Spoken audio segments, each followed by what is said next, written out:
Hey, are you ready to grow your business? You have checked out the number one resource for business leaders, entrepreneurs, startup founders, and managers. And we're going to teach you how to grow and scale your business with real actionable steps. There's no fluff in this podcast. It's just good advice. Check out this episode. If you're a first-time listener, make sure you subscribe to the podcast. And if you enjoy this episode, leave us a 5-star review. Today's guest is Christopher Gannon, who's the founder of Captivate Talent. It's a business that helps you attract, hire, and retain talent for your SaaS company. You've probably figured out by now how challenging it is to find people who can join your company and who you can trust to help scale your business into what you envision it becoming. Hiring is challenging, it's hard, it's complicated, and it's a bit messy because you're dealing with people. But Christopher has found the answer for how you can do this in a reliable way so that your business can grow and scale. Stay tuned. Here comes your good advice.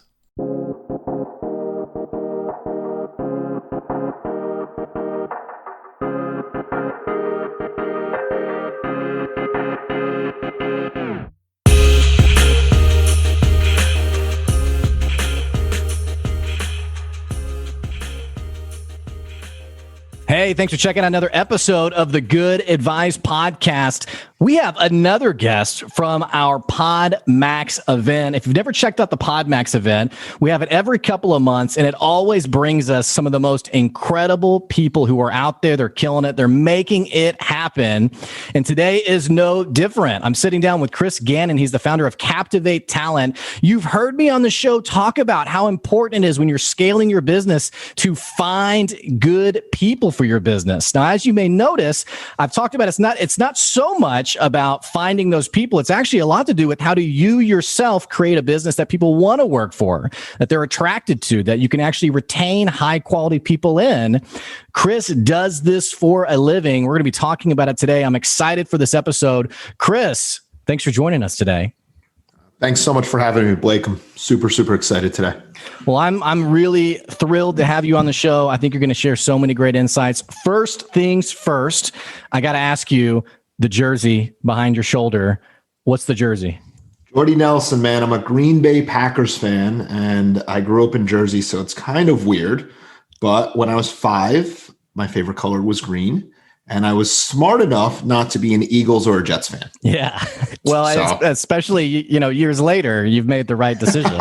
So we hope so, especially this year, right? Yeah. Well, that's why I asked, because I'm actually a diehard Green Bay fan myself. And the way it started for me was, I think I was like maybe 7 or 8 years old, and someone gave me a Green Bay hat. I'd never watched an NFL game in my life. And then from that moment, it was like, that's my identity now. I'm a Green Bay fan. I'm stoked about it. Now, have you been to Lambeau Field when it's 0 or 10 degrees or whatever? Yep. Sunday night football, Packers, Eagles, end of November. It was about 12 degrees out. Yeah. And that lake effect wind was not great. I told my wife, because we were joking about what are our goals for our life, and I was like, I think for me it's to go to Lambeau when it's frigid cold, and she was like, that sounds awful, and I was like, yeah, they'd be really great though. Yeah, you got to do it at least once. Got to do it. Well, let's talk a little bit about we're at this PodMax event. Obviously, it's great to sit down with you. It's a fun event in and of itself. Tell me, where are you calling in from today? So I'm in Hoboken, New Jersey, which is now my office/home these days. Okay, cool. I just had a guest on the show who's also from New Jersey, and then I had someone 2 weeks ago. I guess all the New Jersey people are getting on my show for some reason. So, what's like the for people? I have people who listen to the show who are all over the place, not just in the United States, but all over the world. What's like the thing about New Jersey that everyone needs to check out, try, see, taste, whatever? Fiore's Deli in Hoboken is one of the best classic deli sandwiches you'll ever get in your life. I love it. And I can't say better things about it. And the pizza here, it's better than New York pizza. It's low key. Is that shots fired there? Would people have a problem with that? Most people in New York would probably admit it, but they'll never say it. So, I've noticed that with New York, there's this really weird, it feels like New York is constantly posturing, beating on New Jersey. I don't know if they're insecure. I don't know what's happening there, but I hear it. I have a friend in New York, and he mentions it almost in every conversation of well, it's not Jersey. And I'm like, is this a thing? Is this what is going on here? We let that go. So when you land in New Jersey at Newark Airport, if you're going to New York, it's just miles of like gross highway, shipping containers, power plants, and then you get into New York. But the rest of New Jersey is like actually awesome beaches, beautiful mountains. So we just let all the people think we're like that, and we just let them go. Now, I gotta ask, because you mentioned this really great deli place. What was it called again?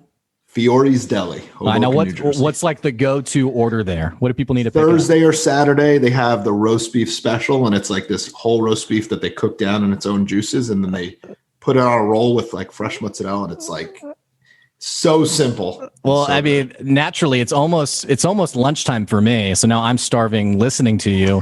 I got to ask you, are you the kind of person who you find your order and you get that every time? Or are you somebody who you always, like my wife, for example, she's the kind of person who she will always do something different, but she razzes me because when I find like that sandwich, like that roast beef sandwich, I will order it every single time because I know it's consistently good. If I told you to go to Fiore's Deli and get that sandwich and you're like, yeah, it looked good, but I got something else. Internally, I'd be like, I don't want to talk to you. I'm judging you. I'm actually just annoyed that I went out of my way to tell you that. And you just went somewhere else with it. So all my listeners, if you get something else, don't tell Chris about it because it's going to cause some issues. But Chris, like I said, man, I'm excited to have you on the show today. Man, I'm just excited to talk about this world. It feels like we've made hiring so much more complicated. And there's a few different ways I want to get into this conversation.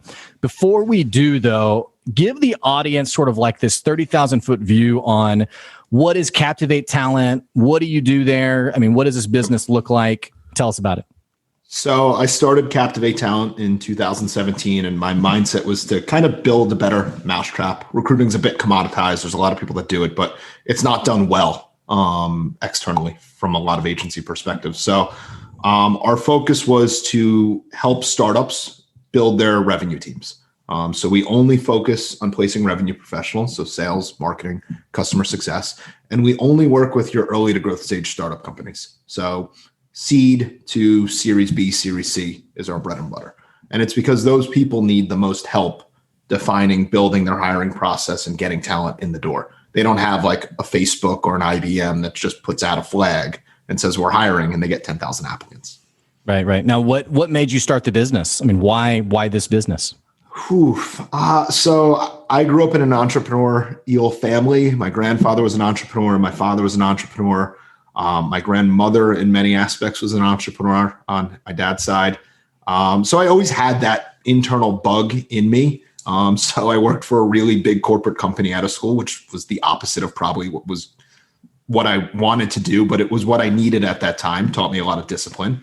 And then I worked for 2 startups as their head of talent.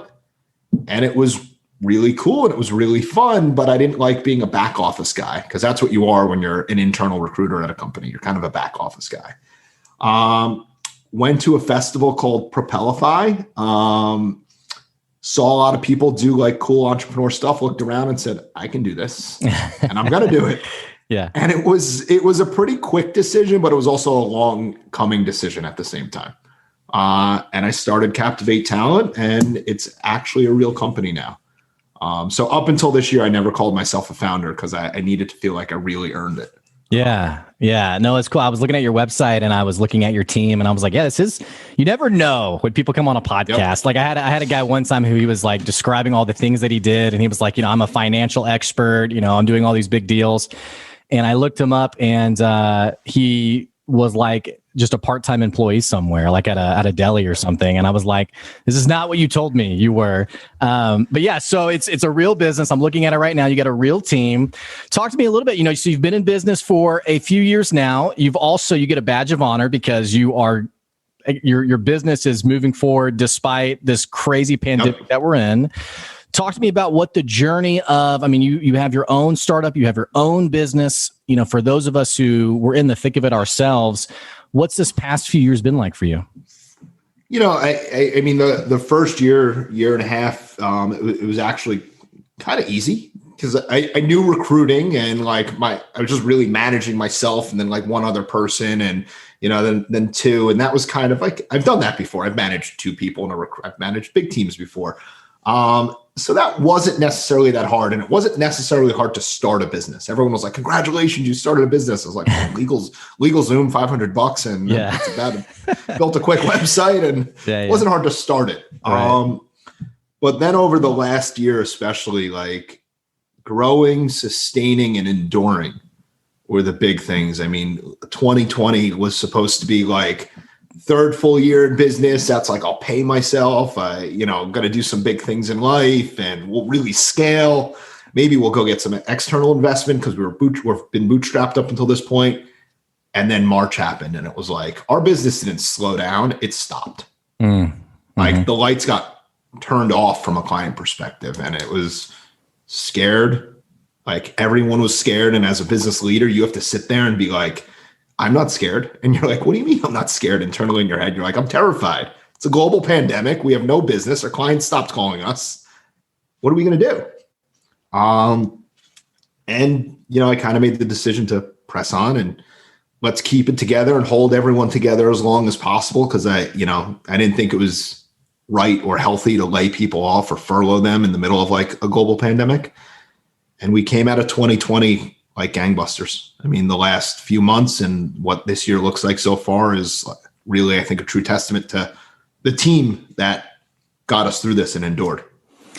Well, and you're giving glimpses of your own leadership philosophy, because even before we hit record on Zoom, you mentioned how you say we a lot, you don't say I a lot.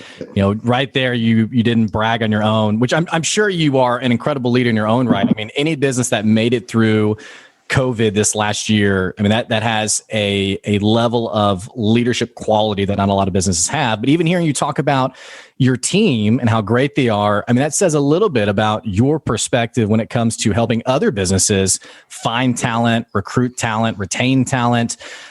We don't always have that right perspective, it feels like, especially when we're going through a really challenging time. It's so weird though, too, like to say that, because like the leadership philosophy, like it's like, be a good person, try to help people, and try not to suck. And I've said that before externally, and it actually caught on to somebody. I was like, why is that like some innovative thing? Like be good, like treat people the way you want to be treated, and just don't suck the way you do things. Like do things the right way. And it might not always be the most profitable way, but at the end of the day, it should pay off tenfold for you because you did it right. Yeah, and I think what I love about that, and it's something that I've tried to do on the show a lot, is really stick to these really simple concepts. And yet, I mean, you said it yourself, it's like this doesn't always click for people. It doesn't always. It's almost like we make it harder than it has to be. Why is it that we have such a hard time taking care of our people? I think people are selfish sometimes, and maybe just greedy. It could be.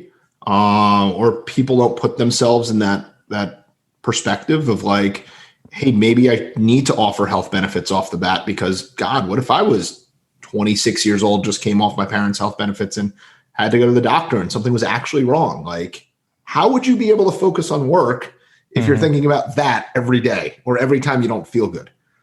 So it's like, Richard Branson said it, like, if you take care of your people, they take care of their customers. Like, that's such a simple philosophy that everyone, like, you don't need to go to Harvard Business School to figure that one out. Like, and yet it feels like so often, like it's like, I was talking to a business owner who their employees were quitting in mass, and we were talking about just some basic leadership stuff. And she was like, okay, I've heard all this before though. I already know all this stuff. Like I already get like, and I wasn't saying so much like the cliches of like servant leadership, but these things that are just so common and so basic, she was pushing back on it, saying, I already get all that stuff. And I was like, okay, you may get it, but it's not happening because your people are quitting. Like that's the simple truth of it. Well, I think bigger, sometimes what happens with some organizations, the perception of leadership, they get it wrong. Like when I was earlier on in my career, it was like, you want to be a manager. And it was like, because you have power. When you're a manager, like no one taught me, it's like, you are here for these people. And now, like every day, like I'm the boss. Like I hate when people call me the boss, or they say like, oh, my boss is going to get on the call. Like it makes me cringe a little bit because it's like such a weird like way to look at somebody. But like I wake up every morning for my team. Like that gets me out of bed every morning. Especially, the last year I made less money than I've ever made in the last couple of years of my career. It was harder. I worked longer, but every day I got out of bed because I had a team. And I was excited to help them get through to the next level. Well, it feels like when we talk about this concept of retaining talent, people even miss it here where they don't, we talk a lot about building those raving fans for customers who want to buy from you again and again and again. And we don't always put a lot of energy or attention around how do I have an employee who wants to work here long-term, who loves working here. And I think that that retention piece, a lot of times we don't always think of it as like, okay, I'm willing to sacrifice as a leader so that this person loves it here. A lot of times when we think about retention, we're thinking about loyalty programs in the business, perks in the business, things like golden handcuffs, like where they literally they have to work here long term. Talk to me a little bit about, what's your insight there on like retaining people, making them want to work for you, that whole thing. So I think like, it's funny. You look at the last year, like us, especially, like I didn't have like money to roll out like a $10,000, like I was like, hey, you can expense a gym class if you want, like here and there, like we'll do what we can. You can take a master class if you need to keep your mind occupied. But I think retention comes down to like, if people know you're showing up for them, they'll want to work for you and they'll work harder for you. And if they know you work hard for them, it's like a give and take. And that's what you should do. And you should want it to. If you're like an up and coming leader, or you want to be in leadership or management, and none of these things that we're talking about right now are clicking for you, just go be an individual contributor somewhere. You're going to be a lot happier. And it feels like that has to be okay, right? I mean, it feels like a lot of us, I don't know if it's like a corporate mindset or what have you, but it's almost like everyone thinks, okay, I have to be on manager track, like to get to that role of being a manager, when sometimes people, and it's the old cliche of like the person who was the really phenomenal individual contributor who now is like the great salesperson who's now running the sales team. They're a terrible manager. Yeah, they're god awful at it. And it feels like we've made it not okay to just like, you're just going to stay in that spot. You're going to stay in that zone, and that's going to be your zone. Yeah. I mean, you can evolve out of that space too. Like I was a very good IC at one point in my career, I guess I have to be today as a founder and entrepreneur. But like when I think of myself in the corporate world, I was a really good IC, and they moved me to manager. I was terrible. I was a terrible manager because I thought these people were just here to like funnel and help me with my business and make me more money. And it was like it was 26 years old. It was like the totally wrong way to look at it. But that's what I knew, and that's what I was told. So like, you have to, some high level ICs make more money than their managers. A lot of them do actually, most often. I mean, we do sales recruiting and the ICs make pretty good money. It makes me think of, there was a business I was working with where they had this one guy, it was a furniture factory plant, whatever thing. And they were trying to move a guy up from basically the floor to like this manager role. And he was like, I don't want to, I'm really happy with being on the line. And they were like, well, we should move this person forward. We should move them up in the business. And he was like, I just don't want to. Like, can't that just be okay? And there was like this weird tension of like, well, how do we, I don't know if reward's the right word, but like, how do we keep like the momentum going for this person if they don't necessarily want that manager role? You have to, there's got to be like financial incentives. Maybe you bring them into different parts of the company where they have a seat at the table. But, when they walk out the door at the end of the day, like it's, Bradley Cooper's character, or what's his name, in The Hangover, when he walks out of school, and he's like, it's the weekend. I don't know you. I don't care. Like, that's what some people just want. Yeah. They don't want to, when you're in leadership, it's a 7 a.m. call that somebody's not feeling good, or, hey, their girlfriend just broke up with them and they can't come to work because they're a wreck and it's the first time it's happened to them. Or, you have to deal with those things, and you have to expect those things, and you have to genuinely care about them too. It's almost like it's like the real perspective, like the real, what leadership really is versus what we like to make it seem. It's kind of like, it's like, oh, I'm the boss. And so I get to put CEO on my title, even though I don't manage anyone. And, all these different things that are just, they make me feel really good. And it's not unlike entrepreneurship. I don't even seem like there's an old YouTube video of a guy who's like, I'm an entrepreneur, and it's like really classy. sexy and like cool. And then you actually get into entrepreneurship and you're like, this is miserable. And like, I hate myself. And like, it's like, I feel like leadership. It's the same thing. It really is. It's like, this is really, I just was on the phone. Actually, I had somebody who told me he got a text from one of his employees and he doesn't have this kind of relationship. Like he's not very, he doesn't know this employee very well. And he helps run a hospital and his employee couldn't come in. And she texted him and said, I can't come in. I have poop coming out like constantly. And he was like, I can't believe she just told me this. I don't even know her. But then he was like, wow, this is really, being the boss is really not this illustrious thing. Like now I'm dealing with her. I'm trying to find a replacement. I don't know what to do. It's really not as sexy as we make it. Like if you work for a Fortune 1000 company and you're like a big time executive, maybe that's where you got it. Like you're just hanging out and you're having fun. But most of the time, leadership's about like it's serving. You're working for others. I mean, I would even to add on to that, in my area, we have 3 Fortune 500s. We have Walmart, JB Hunt, and Tyson, all headquartered here. I've worked with a huge number of executives at all 3 of these companies. And even in Fortune 500 companies, it's not any different. It's not sexy at all. It's the same. It's the same crap, same junk. It's just interesting, and it feels like and I love what you said about waking up and serving your people. You think about like the traditional pyramid of like the boss at the top and everyone, the front line are at the bottom. Flipping that pyramid where now you're at the bottom, and it's like, how do I serve these people? It feels like that's the secret sauce to a sustainable business. There's like a silly picture. It's not actually that silly. It's should make everyone think when they see it on LinkedIn. And it's this person like sitting on top of it's like this ancient Egyptian that he's like whipping his team and saying, let's go, let's move on. And then the other picture is that boss pulling it with his team saying, let's go, we got it. You have to think in that second mindset. And if you're not close to that, just go do something else. It's okay. It has to be okay, right? Otherwise, people are going to be miserable under you. You'll ruin somebody's life. You could potentially, a bad boss potentially does. Think about it. Most of us work more than 40 hours a week. Uh-huh. So a good portion of our waking day is spent working. If you are a bad leader, that person that works for you is having a miserable experience every day of their life. And they will remember you forever. I mean, think about every like small group conference, whatever they go to in the future when they get asked about a bad boss. I mean, I've had events where I've asked people about their bad boss and they will mention bosses from a decade before it's like a wound that they've never gotten over. Never will forget. It makes me like, I always look back when I was a younger manager and I'm like, ooh, was I a bad boss? Like, and I think about like the people that work for me, like most of them still talk to me. So maybe I wasn't as bad, but I wasn't good. I think about, so I'm working in like this leadership space and this management space. And I think about people who I managed a decade ago. If they were to know what I do now, I'm sure some of them would be like, you're not qualified to talk about that. You were a terrible boss. And part of it's like the journey we're on. But I think you're so right. It's like, there's this permanent outcome for better or worse based on how well you take care of your people. So my past people would call me soft these days. They would definitely say you got all this stuff, which I've totally gotten, but on purpose. Yeah. So let me ask you this. I mean, getting back, thinking about this whole concept of like retaining people, it feels like there's 2 parts of the conversation, and you alluded to it earlier.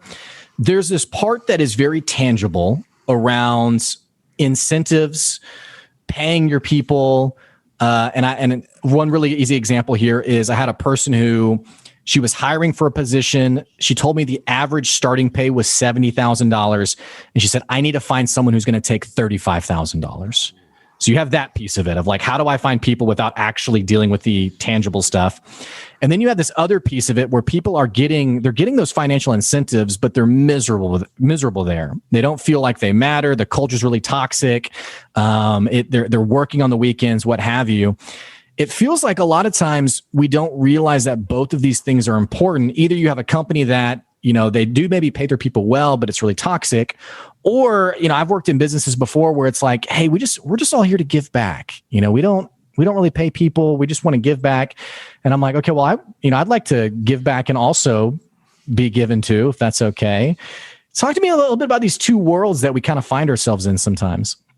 Yeah. So the easiest one for me to put myself in, because I was there at one point, was the culture where it's all about how much money you make. And at the end of the day, it's like, what are you sacrificing from a soul perspective for that money? So you really have to watch out for that toxic culture, because it doesn't matter at the end of the day, because you'll either breed this world of these toxic people that keep replicating that culture, or the good people, and the good people are just going to bail out at one point. They're just going to say, enough's enough. I can't deal with this anymore. It's not worth it. Like, I do not care if it's 300, 500, $1 million. It's just not worth it for my life. So yeah, you have to be really careful, because it doesn't matter how much you pay people. Sometimes it's not about money. And I recruit salespeople, and I'm telling you that it's not always just about money. Listen, they'll put on a big front and talk about their OTE and stuff like that. But when you really dive into it, why they're looking to leave, there's always another underlying issue. Very few salespeople just want to move jobs because of money, which definitely would break the stigma for most people probably listening to this. It's usually a bad boss. They got their commission plans screwed about with, or, their culture's just bad. Yeah. Yeah. Well, as people, go ahead. Sorry, I didn't mean to cut you off. Oh, no, go. Well, I was going to say, it feels like also when we think about not just people leaving, but bringing in new talents, I'm sure you get exposed to all sorts of different lines of thinking, especially and I don't want to, be rude and razz the startup world, but it feels like the startup world's a little bit of a big offender of this, where they bring in talent through promises of some sort of like ownership stock, ownership plan. Hey, here's how we're going to incentivize you. Whenever the company hits this many users or sales, you're going to get this slice. And I see a lot of young talent, especially, who they spin their wheels for a year or two, waiting for the company. Because, the startup world, it's similar to the entrepreneurship world in that there's a lot of good vibes and feelings on here's where this business is going to go. Here's what we're going to do. And I got to tell you, I'm a little bit apprehensive on the young talent that's getting lured into these very sexy looking businesses that don't have a lot of substance. What's your take on that? And I don't want to be unfair. I guess there's great startups out there. It feels like that slice specifically, I'm seeing it happen a lot. It's like the options, like, oh, we'll give you 100 options. And like at the end of the day, you hold on to those 100 options, they're worth like $45. And you're like, right. What did I just take? Like, you don't really know. So the startup world over the last couple of years has actually gotten better with paying market rate. So there's very few companies that we see, or at least we work with, that are trying to undercut salary by like 20, 30%. So they have adjusted to that. And, it seems like funding's gotten a bit bigger. Series A isn't like the small little piece of funding anymore. It's usually something substantial. So they're able to pay better for talent, because the last couple of years, there's been, the overused term is the war on talent, which is like, okay, cool, good term, but it's nobody's killing each other over anyone out there. I hope not, at least. But so startups have wised up a bit and started to say we need to level off comp and we need to pay a bit more fairly. We can't just sell somebody on the ball pit we have and the 20 options we're going to give them in the dream. So they've gotten a lot better at that. And lots of these startups too, are the leaders they've made these other companies shift in the way they think about culture, wellness, all these things. So they have gotten a bit better. But I would say, yeah, you're right. There are people that sometimes get lured in and they just don't know any better. And it almost feels like you said, the startup world is maturing a bit, in the sense of, it almost feels like, you mentioned just the different levels of funding. It almost feels like maybe even 4 or 5 years ago, there was so much energy around startups in Silicon Valley, these unicorns. And you'd have people who were very literally starting their startup with aspirations of, I don't need to fundraise. I don't need to even build a working product. I just need to, find that one person who's going to make my business come alive. And we're going to be like the next Airbnb. We're going to be the next Uber. We're going to be, and it feels like nowadays people are actually thinking about like the longevity of a business. How am I going to build this thing? How am I going to grow this thing? How am I going to actually nurture talent? Maybe that's part of the reason why it's gotten a little bit better. They're trying to build more sustainable companies. And also, I think not everyone's trying to IPO. There's a shift in like, hey, like you could build a 40-person company that gets acquired, and like, we'll be happy to invest in that, because that's a lot easier than like, look at WeWork. When you open up the books and dive into it, you might have some hurdles when you try to IPO. Yeah. Well, talk to me a little bit about, changing the conversation a little bit. Some of your favorite, you said the recruiting game's pretty easy for you. It's come naturally to you. people often don't know what to even do, like on an interview level. They don't know what does it mean to actually recruit high quality people. What are some of your hacks or your insights for bringing in strong talent? How do we do this well? Especially some of my listeners who maybe they're thinking about that first hire, which can feel so monumental. And if it doesn't go well, it's like, I'm never hiring again. I totally blew it. What's some of the things that you've seen work really well in the hiring world? So first, a caveat, everyone makes mistakes, even myself. And I've been hiring for 15 plus years now. Recruiting for 15 years. So you will make mistakes and they are okay. You just need to learn from those mistakes. But I think the first thing you have to do is you have to look at yourself as a company and say, what makes us special? What makes us unique? What makes us different? Who are some of our competitors and why are we different? So why does somebody want to come work here? And then you have to be your own hype man. If you're not hyping up your own company and you're not truly excited about what you're going to offer a candidate the same way you're building a product that you're going to go offer a client, you shouldn't be hiring somebody, because that means you don't have it figured out yet. So you have to think of really like what you're offering. And you have to be ready to bring that to market a few different ways. You have to be able to advertise it, run it through your network, tell somebody maybe like me why you're so special and why somebody works there. And then you also have to be really realistic about yourself. Hey, I'm a 2-person company. Like, maybe we can't go get this level of talent and maybe we have to go get that level of talent. Or maybe we can't pay somebody this because they're a little bit overqualified. Yeah. It's like I've had a conversation with someone before who they were like, I just need those 18 players. And I was like, you're not going to get the 18 players. You can't afford them. Like, you need to start thinking about that next tier, those diamonds in the rough, even that you could get to your company. And I love what you said about, being your own hype man. I think what happens sometimes too is that whatever you hype around your business has to be actually true, because there's nothing worse than the person who actually gets into the company and they're like, wow, this is not what I thought it was. This is not what you told me it was. Or maybe even the person who they're hyped up by the boss and then they talk to the other employees and they're like miserable. They're like, don't work here. And so that disconnect, I think, happens a lot too. Well, that goes back to being like a leader that, if you're having open and honest conversations with people, like, you should know what the pulse is of your team, your company, whatever it might be. So I think you really have to be honest with yourself.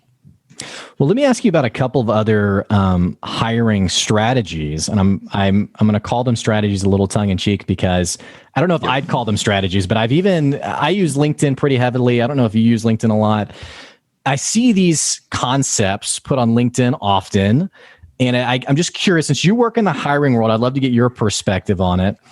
But one example, I'll give 2 examples actually. One of them was this person was giving a hiring tip, and they said, while your potential employee is waiting for the interview, have a load of laundry dumped on the office table. And then when they come in, leave them there, leave the room. When you come back, if the clothes are folded, this is someone who is a go-getter, who is empathetic. They're looking to give. They're wanting to, whatever. And that means this is a great hire.